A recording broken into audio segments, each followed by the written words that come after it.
and welcome to the debate right here at PressTV. I'm Marcia Hashemi. Thanks so much for being with us. When the stakes are high, then it is time to up your game. This is according to U.S. Secretary of State John Kerry regarding the Syrian situation.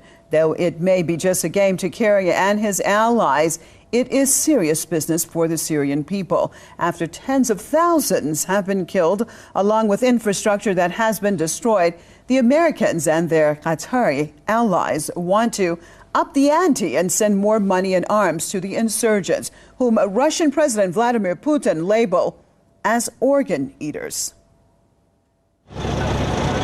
Strategy gains on the ground in favor of the government of Syrian President Bashar al-Assad are frightening the life out of staunch Western and regional supporters of the insurgents who've been fighting the Syrian government forces.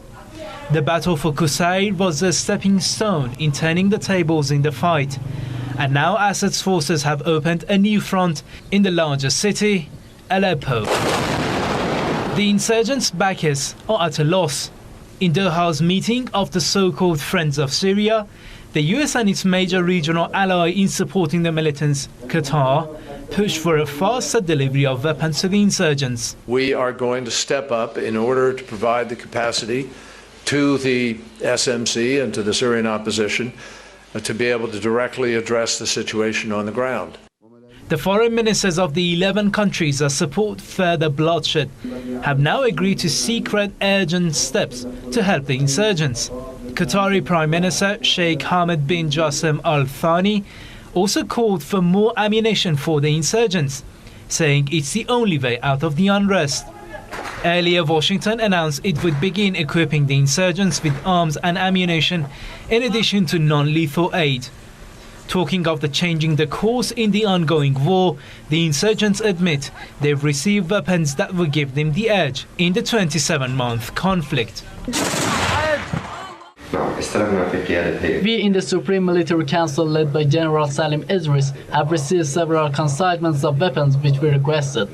They are the first consignment from one of the countries which support the Syrian people to reinforce our ability to protect the liberated civilian areas and accelerate the downfall of Bashar al-Assad. Apart from the US official announcement, reports say the CIA and American special forces have been training the insurgents for months. The US and Qatar, among other states that are backing the insurgents' bid to bring Assad's government down, say further arms are needed in a bid to negotiate an end to the unrest that's supposed to lift the insurgents' morale so they could sit at the table during the proposed talks on Syria, dubbed as Geneva II. Others, however, aren't that positive. Western countries claim that they support human rights, but when it comes to Syria, they give weapons to cannibals fighting there to enhance cannibalism. Sending arms to insurgents only prolongs the violence in the country. The continued unrest will destroy Syria and its economy. It will destroy the whole region. Also, the United Nations, as an international body regulating the events in the whole world, say it can't see a peaceful end to the daily bloodbath if arms continue to pour into Syria. This is not Ban Ki-moon's first rejection of militarization of the situation in Syria, but how much his words and the UN could influence the course of the events remains in serious doubt. The weapons are flowing into the wrong hands, either directly or indirectly. 27 months have passed, and the UN has failed to exert much, if any, influence. I'd like to welcome my guest to the program out of London, co-founder of the Syrian Youth in Britain, Danny Mackey, and out of Philadelphia, Pennsylvania, in the U.S., director of the Middle East Forum, Daniel Pipes. Thank you both for being with us. Let's start it off in London with Mr. Mackey. Why is it that you think that the U.S. Secretary of State John Kerry and his Qatari counterpart is now announcing that they are increasing their support for the insurgents? Do you think it's part of a psychological warfare technique as they have faced major defeats recently in Syria? Well, definitely we could argue it's a case of psychological warfare. We could also point to the fact that there has been a changing situation on the ground where rebel forces have been losing territory which they have occupied for a period of time, and the rebels are essentially losing in the big battles occurring in Aleppo and Daraa and Damascus countryside, in which they stated they wanted to occupy Damascus, but 7 months on and nothing really has happened. So definitely the fact that they are losing militarily, and the supplies of ammunition, logistical supplies, and the fighters coming from regional countries have all dried up, which would essentially call for the regional allies of the Syrian extremists and insurgents, such as Qatar, Saudi Arabia, Turkey, who conspicuously work hand in hand with the United States to essentially embark on a strategy or a plan or a new narrative to arm the rebels through Turkey or through Jordan. The fact is that the United States of America have been arming the rebels indirectly through their regional proxies who have been sending weapons bought from Croatia and Ukraine and other post-Soviet states, which are weapons which look like weapons which the Syrian government have, and sending them to Syria through Turkey and through Jordan. So what is different now, Mr. Mackey? US military advisors what is different now? Jordan? If they have been arming, the rebels, of course, perhaps not saying it as directly as they are now through various means and passages. So what is different this time around, or is there a difference now? There is a very significant difference, which is the changing balance of powers on the ground. When we have a conventional army which is picking up momentum, and the rebel forces are lacking supplies, lacking ammunition, and unable to protect the very areas which they are located in, then this signifies a major problem and essentially a turning point. When the Western media states that there has been a turn in the tide, to quote the Washington Post, in Syria, how the government forces are using new strategies and new plans to defeat the armed rebels on the ground, then this essentially forces the hand of America and Qatar and Saudi Arabia to try new methods and new means to sustain the insurgency which has taken on for so long. This also comes in the same context of Britain wanting to arm the extremist rebels. Okay, Daniel Pipes, what do you think Kerry means exactly when he says upping the ante? I think what he means is that so far the American effort has proven to be fairly small, and for some Americans, particularly Mr. Kerry, frustratingly small. And so he's trying, by working with other governments and also by mobilizing support in the United States, to get a significant amount of arms to the Syrian rebels.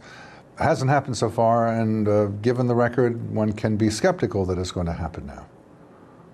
Mr. Pipes, why would the United States want to get more arms to the insurgents that actually the Russian president has called them basically organ eaters? The Iranian foreign minister today called them cannibals, and we have seen some horrific scenes coming off the ground that was committed by these insurgents. Why would Washington want to get more arms in the hands of these people?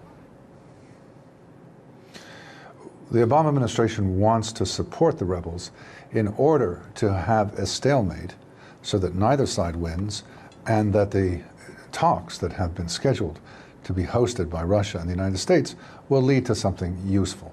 In other words, if the regime is winning, the talks won't lead to anything.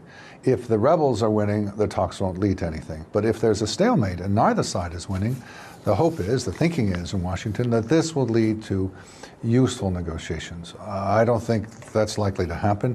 One cannot really calibrate this so closely, but that is the goal of the administration. What about that, Mr. Mackey? What Mr. Pipes has said is basically they're trying to get a balance in this, a stalemate, that perhaps both parties then would come to the table. The fact that we could have a balance of powers on the ground militarily is completely inconceivable, as we have a guerrilla movement essentially funded by regional powers and whose mainstay, a backbone of fighters, comes from who are jihadists from other regional Arab countries. And we have a conventional army with conventional weapons which uses a technique of conventional warfare.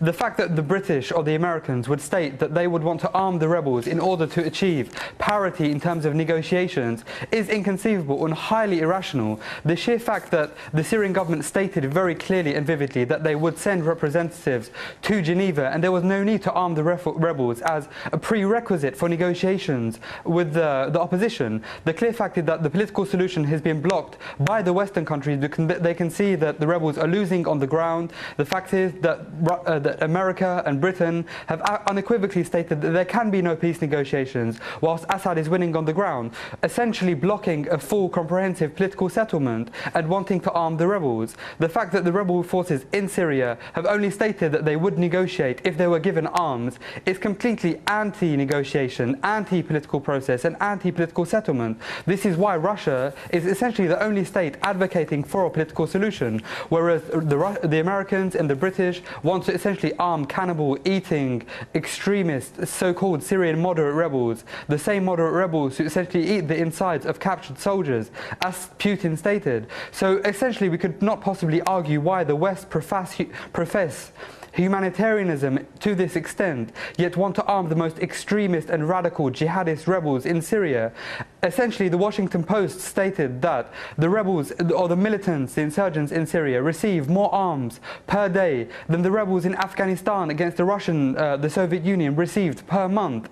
So weapons are reaching them on a day-to-day level. There have been reports of Stinger missiles being sent, of other anti-aircraft weapons being bought by from Croatia and other countries, which are essentially third parties, and then they are sent to rebels in Syria. The US advisors in Jordan. There are reports of Britain and France training rebel forces, opposition forces in Jordan. This is essentially directly aligning themselves with the affiliates of Al-Qaeda and Al-Nusra Fund, the same of which committed the Woolwich atrocity, the same ideology, but just in different countries. Okay, so it's let me get Mr. Pipes back in on this. Countries, all right, Mr. Pipes, now the Qatari Prime Minister Sheikh Hamad bin Jassim Al Thani has said that arming the insurgents is the only way to achieving peace in Syria. What exactly does that mean to you? It means to me that the Friends of Syria grouping sees the Assad regime as the problem. And, you know, Mr. Makki has given a lot of information, some of it accurate, some of it not. But he's certainly right that the rebels are cannibalistic and extremist and so forth.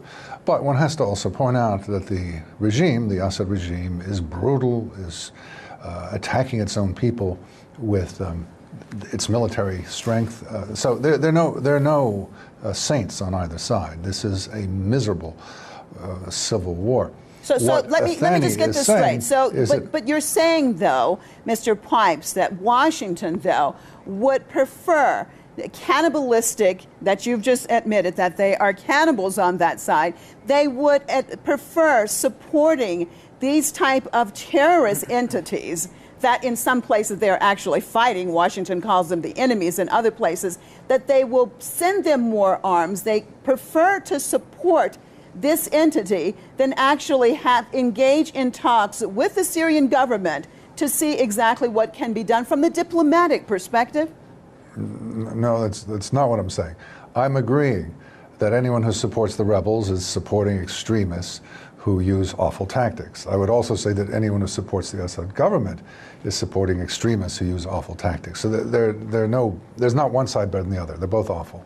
What I am trying to say is that the Obama administration hopes, as well as Thani of Qatar, they're hoping that by arming the rebels there will be a parity, and then the two sides will go seriously to talks. It's a logic that I can understand, though I don't particularly support myself. I don't think that's going to happen. But that is the explanation for the Friends of Syria group of 11.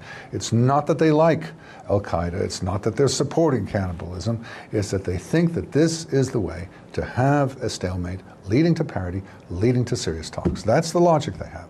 Mr. Pipes, doesn't it sound more like a case of doublespeak? War means peace. More arms actually leads to peace. What is the logic, really? I mean, if we look at it from a rational perspective, how can getting more arms anywhere bring in more peace? It's like the United States right now that's having a major issue with arms and asking for basically not to have any violence take place. Obviously, when you get weapons, more weapons into any area in the world, it's going to lead to more violence. and that more violence can lead to victory and the end of war and therefore peace. No, Okay. I don't agree with your logic. All right. Okay. Turning One back to you, side Mr. winning ends the Mackey. war London, and your take on what leads to our peace. guest has just said in Philadelphia. Well, first of all, there's numerous points which we must take into consideration. The first of all, what is happening in Syria is very far from a civil war. A civil war has its own certain rules and forces and effects. Syria is a proxy war and not a civil war. What it is a struggle between the Syrian people and a Western-backed jihadi insurgency, which is very clear for the entire world to see. So when Qatar and Saudi Arabia and the United States discuss arming the rebels, they are essentially discussing arming al-Nusra Front, who are the biggest rebel forces, and the affiliates of Al-Qaeda. I fail to conceive of how William Hague could possibly give the so-called Al-Qaeda forces in Syria a piece of paper or a form with a few questions stating whether these weapons will go to giving democracy in Syria or whether these weapons will not go into the hands of extremists. It is completely inconceivable that any Western leader could possibly comprehend where these weapons will go when the majority of the forces on the ground are extremists. Another point, by essentially arming these extremist jihadist movements, you essentially create a Frankenstein monster similar to the type which was created in Afghanistan. What about the threats to European security or regional security, especially when there are up to 1,000 European jihadists in Syria? Imagine the techniques, the methods of fighting which they would have learned. This would essentially expound regional and global terrorism on a much wider scale. So what the United States are doing directly is attempting to destabilize and get rid of a progressive secular government and in its place have Sharia law wanting rebel forces, of which the majority of Al-Qaeda rebels, the majority of them are cannibals and individuals who have committed human rights violations on an indefensible and an incomprehensible scale. So the level of parity in the balances of power are not very different. Human rights organizations discuss the human rights violations within rebel ranks on a day-to-day basis. Mr. Mackey, stay with me. I have to get in. A 12-year-old boy was shot in a... Okay, Mr. Mackey, I will get Mr. Pipe's response to what you've just said, but first I want to switch over to our Facebook viewers, and let's take a look at one of the first comments tonight. So they sit on the table with America for Syria, but not for Palestine. Okay, well, that's one of our comments. But before getting to your perspective of that, Mr. Pipe said, what about what Mr. Mackey has just said? It seems that would be a lot easier for anyone to negotiate with a government than terrorists that are basically out of control and committing, even if you're saying both sides are committing abuses, wouldn't it be easier to deal with a centralized government than arm terrorists, as Mr. Mackey has just said? The government of Syria is a brutal totalitarian government that is destroying its own people. One cannot apologize for it. It is cruel, it is vicious, and it is damaging its country. Now, I am not apologizing for the rebels. I think they're awful. I think the government's awful. Also, we have to bring into the equation here that the government of Syria is primarily supported by the Islamic Republic of Iran. And as you are well aware, there is great concern about Iranian growth of influence in the Middle East, and so stopping the Assad government from enhancing that Iranian influence is part of the reason to support the rebels. So there is no happy solution here. There are no positive elements. And to go on a diatribe against the rebels and talk about the democratic, modern, secular government of Syria, I think is a bit crazy. This is not a modern, democratic, secular government. This is a brutal, totalitarian government that's allied to the Islamist government in Tehran. It is secular. You would have to admit it is secular. Go ahead, Mr. Mackey. You want to comment? It is not secular. It is not the least secular. The Syrian government is a secular government by nature, which is essentially had a concept of Arab nationalism. It is not extremist. However, he discusses the damage committed and the crimes, etc. What about the crimes committed in Libya or Iraq or other Arab countries? Who is the sole cause for sectarian violence in Iraq on a day-to-day basis? Was it not the Americans who came in? Who is the sole cause of the numerous, up to hundreds of thousands of deaths in Iraq? Directly because of NATO and US intervention in Iraq. So we could not argue that the same would succeed in Syria. What is essentially the main cause of sectarianism and inter-ethnic violence fueled in the Middle East is Western interference and intervention. So when Western countries want to arm the jihadist rebels in Syria, they're not doing this from a concept of logic or a concept of rationality. Essentially, these so-called the Islamic insurgents have no relation to Western democratic values whatsoever.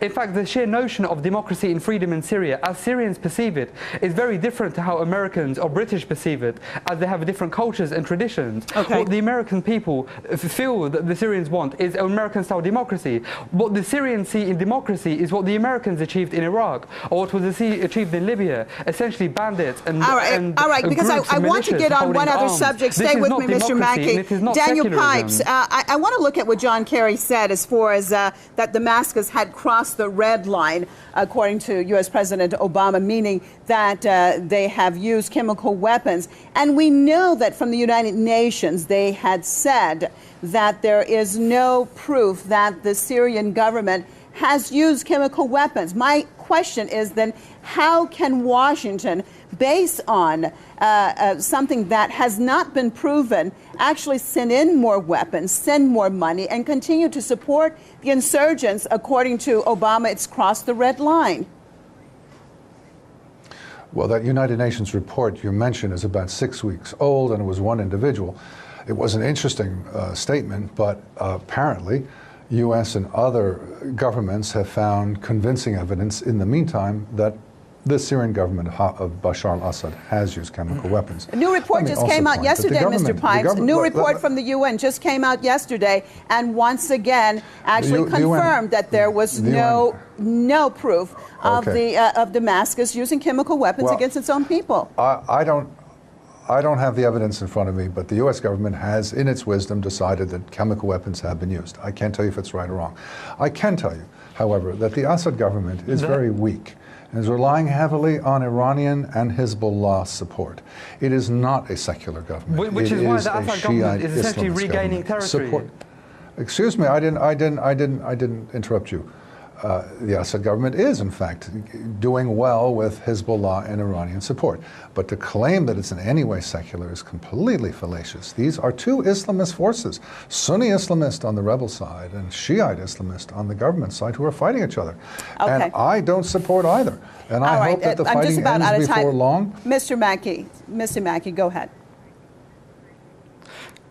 This is the very sectarianist, Orientalist perspective which is so destructive and has essentially been a narrative fueled by the policies of Bush and the neoconservative policies which we see in Syria on a day-to-day basis. The UN report, which was released yesterday by the chief inspector in Syria, stated very clearly that there was no evidence of chemical weapons being used. If Western countries have this convincing evidence, then why do they not show it to the whole world so that everyone can see they have evidence? So far, European countries have shown no evidence whatsoever. The fact is, because they don't have evidence, it is just a statement which is used as pressure against the Assad government. The Assad government is a secular government, whether you like it or not. The fact that you state they're using Shia militants is not necessarily true, as 70% of the Syrian army is Sunni, as Syria is a Sunni majority state. The fact that you discuss Shia and Hezbollah is only after the intervention of 40,000 Arab foreign jihadists who've essentially come to essentially occupy Syria with Sharia law, as we have seen in the north of Syria at this current moment in time.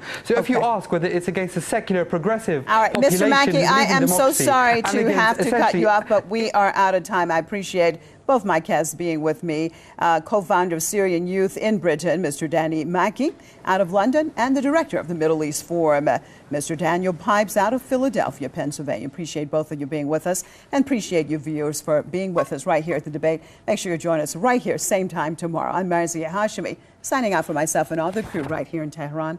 Thanks so much, and goodbye.